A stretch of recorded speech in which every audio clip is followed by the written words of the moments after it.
Baik, bismillahirrahmanirrahim. Assalamualaikum warahmatullahi wabarakatuh.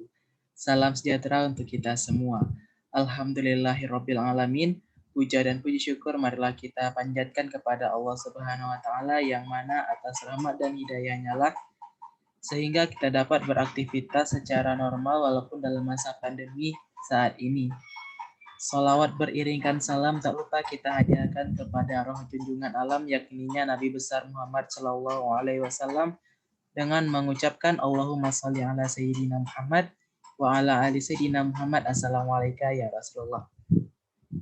Yang terhormat dosen pengampu mata kuliah Sejarah Indonesia Masa Islam Bapak Profesor Dr. Isdioni MSI dan Bapak Nurdiansyah MPD, dan yang saya banggakan teman-teman sekalian. Baiklah, izinkan saya pada kali ini untuk menyampaikan materi yang saya ambil, yaitu masuknya Islam ke Nusantara. Adapun pokok bahasan yang akan kita bahas pada pertemuan kali ini yaitu yang pertama adalah faktor-faktor yang mempermudah proses Islamisasi di Nusantara, dan yang kedua itu teori-teori kedatangan Islam ke Indonesia. Baik, yang akan kita bahas pertama kali adalah faktor-faktor yang mempermudah proses Islamisasi di Indonesia. Setiap proses yang pernah dan akan terjadi di suatu wilayah pasti memiliki faktor-faktor yang mendukung proses yang terjadi di wilayah tersebut. Tidak terkecuali proses Islamisasi yang terjadi di Nusantara ataupun Indonesia dahulu. Proses Islamisasi yang terjadi di Nusantara memiliki beberapa faktor utama mengapa Islam sangat mudah dan nyaman bagi masyarakat Nusantara atau Indonesia dahulu pada saat itu. Adapun faktor-faktor yang mempermudah proses Islamisasi di Nusantara atau Indonesia dahulu yaitu: yang pertama, syarat masuk agama Islam sangatlah mudah.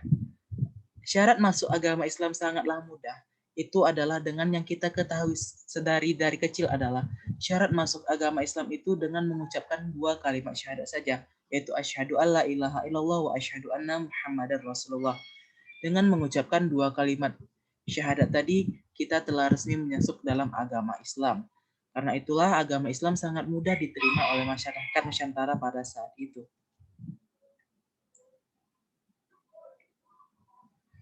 Faktor kedua adalah agama Islam tidak mengenal sistem pembagian masyarakat berdasarkan perbedaan kasta. Yang kita ketahui selama ini bahwasanya sistem kasta ini dikenal pada agama Hindu, yang mana pada agama Hindu terjadi pelapisan masyarakat berdasarkan kasta. Kasta tertinggi adalah kasta Brahmana, di bawahnya adalah kasta Ksatria, di bawahnya adalah kasta Waisya, dan di bawahnya lagi ada kasta Paria. Yang mana di sistem agama Islam ataupun di agama Islam kita tidak mengenal sistem perbedaan kasta ataupun sistem pelapisan masyarakat. Karena yang kita ketahui bahwasanya di agama Islam yang membedakan antara manusia satu dengan manusia lain itu adalah ketakwaannya kepada Allah Subhanahu wa taala. Yang ketiga adalah penyebaran agama Islam dilakukan dengan jalan yang relatif damai tanpa melalui kekerasan. Yang mana agama Islam ini adalah bermaknakan damai ataupun tenang. Yang mana agama Islam pun disebarkan juga dengan cara-cara yang melalui jalan perdamaian, yaitu seperti pernikahan, pedagang, ataupun pendidikan.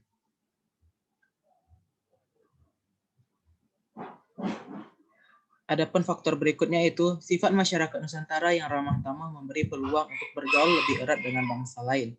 Yang mana kita ketahui bersama, sifat masyarakat Nusantara ataupun Indonesia sudah dikenal Indonesia di dunia, bahwasanya masyarakat Indonesia itu sangat ramah dan welcome terhadap apapun yang datang dari negara lain ataupun dari masyarakat sesama masyarakat Nusantara tersebut. Makanya agama Islam sangat mudah diterima di Nusantara karena sifat masyarakat Nusantara tersebutlah yang ramah tamah dan tidak pandang perbedaan di antara sesama kita.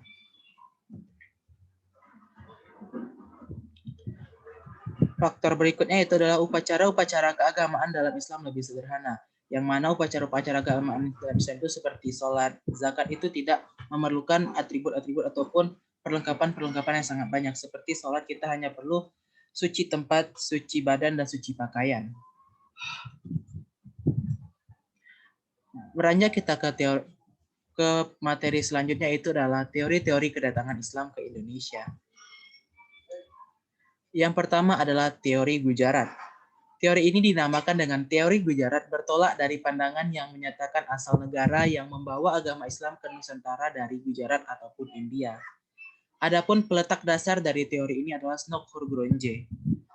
Adapun pandangan Snokkhurgronje mengenai Islam berasal dari Gujarat berdasarkan yang pertama, kurangnya fakta yang menjelaskan peranan bangsa Arab dalam menyebarkan agama Islam ke Nusantara.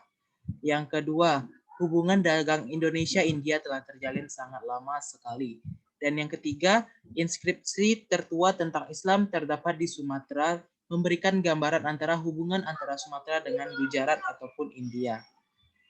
Adapun bukti-bukti yang dapat diajukan oleh Snokkhurgronje mengapa ia sangat yakin dengan teori ini adalah adanya bentuk nisan makam Sultan Malik As-Saleh yang berbentuk dengan nisan-nisan yang ada di Gujarat.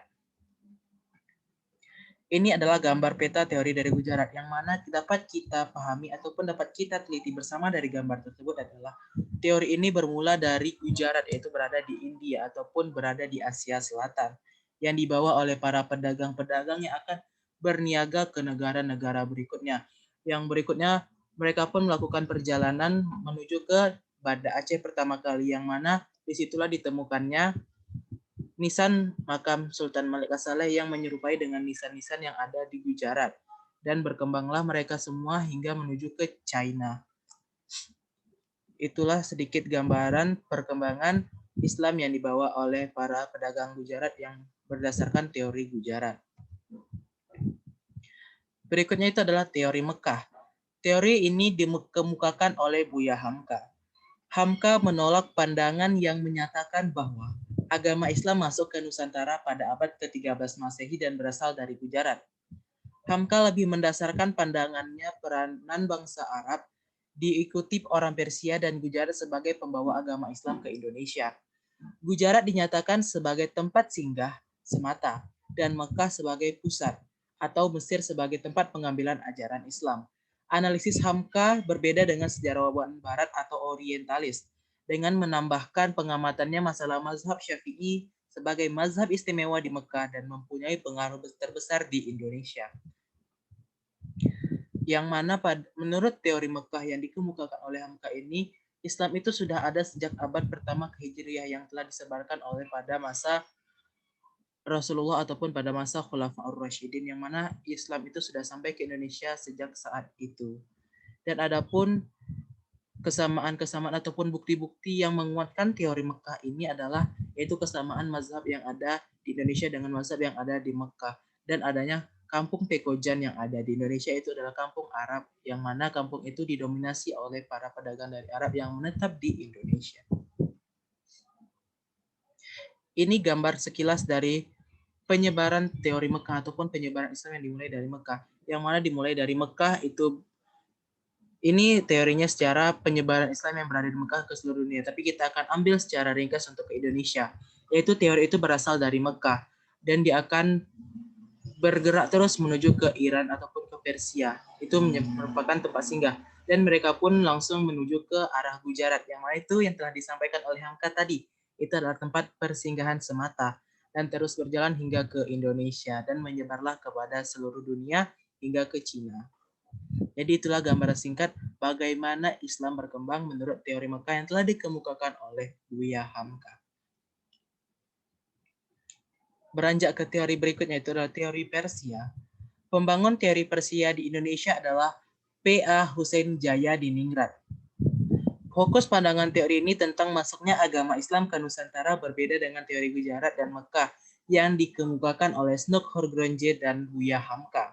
Sekalipun mempunyai kesamaan masalah Gujaratnya serta mazhab Syafi'inya, teori Persia ini lebih menitik beratkan tinjauannya kepada kebudayaan yang hidup di kalangan masyarakat Islam Indonesia yang dirasakan mempunyai persamaan dengan Persia, antara lain yang pertama, peringatan 10 Muharram atau Asyura sebagai peringatan Syiah atas kematian syahidnya Hussein, itu cucunya Rasulullah SAW. Peringatan ini berbentuk pembuatan bubur Asyura. Di Minangkabau, bulan Muharram disebut bulan Hasan Hussein. Di Sumatera Tengah sebelah barat disebut bulan Tabut. Diperingati dengan mengarak keranda Husein untuk dilemparkan ke sungai atau ke dalam perairan lainnya. Keranda tersebut disebut dengan tabut diambil dari bahasa Arab atau disebut dengan tabui oleh orang Minang. Yang kedua adalah adanya kesamaan antara ajaran Syekh Siti Jenar dengan ajaran Sufi Iran Al-Hallaj. Sekalipun Al-Hallaj telah meninggal tahun 310 Hijriah atau 922 Masehi, tetapi ajarannya terus berkembang terus dalam berbentuk puisi sehingga memungkinkan Syekh Siti Jenar yang hidup pada abad ke-16 Masehi dapat mempelajarinya. Inilah gambar peta teori Persia yang hampir mirip dengan teori Mekah tadi, karena peta teori Persia hampir mirip dengan teori Mekah, namun kita ambil dari Persianya ataupun dari Irannya. Kita ambil dari Iran, yang mana dari Iran terus berjalan hingga ataupun terus berkembang ke arah Gujarat, India, dan terus berkembang ataupun terus melakukan perjalanan hingga ke Indonesia. Dan teori yang terakhir yang terkenal atas berkembangnya Islam di Nusantara ataupun Indonesia itu adalah teori Cina. Teori ini menyatakan bahwasanya Islam masuk di Indonesia melalui Cina, tentunya dibawa oleh para saudagar Cina yang sejak dahulu kala dikenal sebagai pedagang yang sangat mobile ataupun sangat bermobilitas dari negara asalnya yang selalu merantau ke negara-negara lain. Apalagi daratan Cina yang sangat luas dan besar dan sangat relatif lebih dekat dengan negara Indonesia. Oleh karena itulah teori Cina ini dikemukakan oleh para ilmuwan-ilmuwan yang ada di Cina dan yang ada di Indonesia beberapa. Inilah gambar peta teori Cina untuk secara berkembangnya Islam di Indonesia, yang mana terdapat 3 jalur utama yang dapat kita perhatikan. Yang pertama, para pedagang Cina melakukan perjalanan menuju ke India ataupun ke Gujarat dan melakukan perjalanan ke Indonesia langsung. Ataupun teori yang kedua yaitu dari Cina menuju ke arah Malaysia ataupun ke arah Malaya ataupun daerah Melayu dahulu langsung menuju ke Indonesia, ataupun yang satu lagi yaitu adalah dari Cina menuju ke Filipina menuju langsung ke negara Indonesia ataupun Nusantara dahulu. Jadi itulah beberapa gambaran yang menggambarkan bahwasanya Islam masuk dari Cina. Baik, sebelum saya tutup, adapun yang saya dapat simpulkan bahwasanya teori-teori ataupun faktor-faktor yang memudahkan Islamisasi di Indonesia itu disebabkan oleh bahwasanya dari 5 faktor tadi, yaitu mudahnya masuk Islam, mudahnya syarat yang mudah untuk masuk Islam.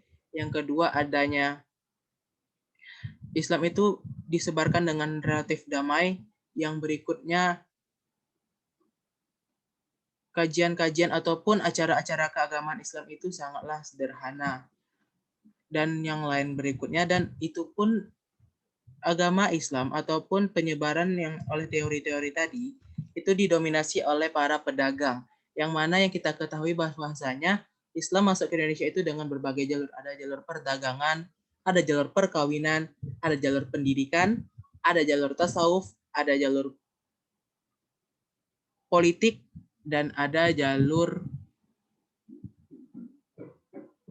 kesenian yang mana ke semua aliran-aliran yang mengatakan bahwasanya Islam masuk ke Indonesia itu semuanya sama-sama benar dan memiliki bukti-bukti yang konkret bahwasanya Islam di Indonesia itu sudah sangat lama adanya. Baik, sekian presentasi dari saya.